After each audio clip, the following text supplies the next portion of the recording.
ফাঁসি হোক, ফাঁসি হোক। We want justice.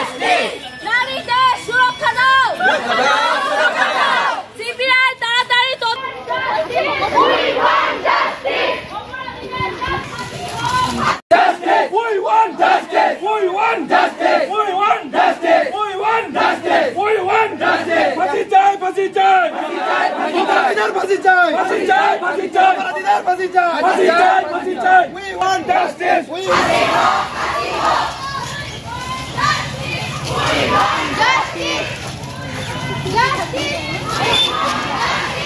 তিলোত্তমা খুনের ঘটনায় ছাত্রছাত্রীদের প্রতিবাদ মিছিল।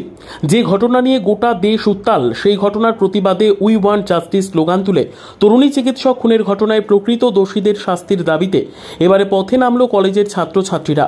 কলকাতার আরজিকর মেডিকেল কলেজ ও হাসপাতালে চিকিৎসক খুনের ঘটনার প্রতিবাদে আজ দুবরাজপুর ব্লকের হেতমপুর কৃষ্ণচন্দ্র কলেজের ছাত্রছাত্রীরা প্রতিবাদ মিছিল বের করে।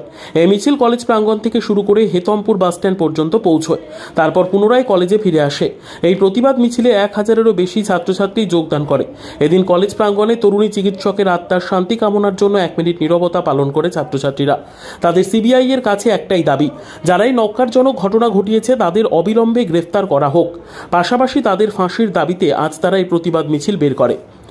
আরজিকর কলেজে পাঠরত যে ডাক্তারের যে নির্যাতন ঘটেছে তারই বিরুদ্ধে আমরা হেতমপুর কৃষ্ণচন্দ্র কলেজের পক্ষ থেকে পথে নেমেছিলাম, যাতে আমরা যথেষ্ট পরিমাণ জাস্টিস পাই। নারীদের সুরক্ষা খুবই প্রয়োজন। নারীরা দেশের ভবিষ্যৎ।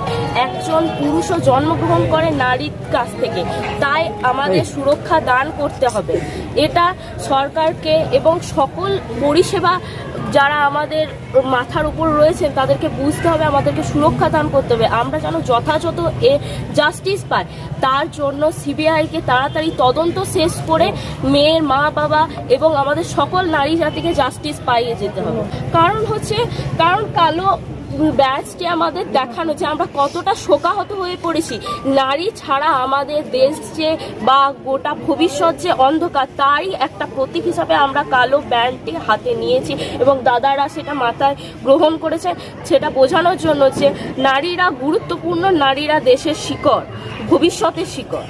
আমরা কলেজ থেকে শুরু করে আমাদের হেতমপুর বাস স্ট্যান্ড চত্বর, গোটা হেতমপুর বাস স্ট্যান্ড পর্যন্ত এসে আমরা আবার কলেজে আমাদের মিছিলটি শেষ করেছি। নাম Tania Sen, Hetampur Krishnachandra college, 2nd semester, English honours.